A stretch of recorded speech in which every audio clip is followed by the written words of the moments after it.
Joby was that, make it simple, but it should be sophisticated.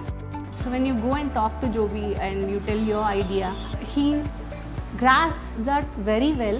When you see the outcome, you will not feel it's a design done by Joby. It would feel that it is a design done by you. Joby's finesse is impeccable.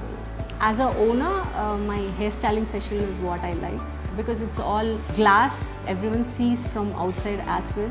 But as a client, my pedicure section is what I love about it.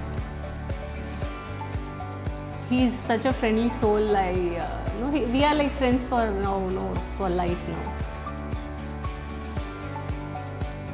There is more ombre to come, so more Joby's work to come as well. Yeah.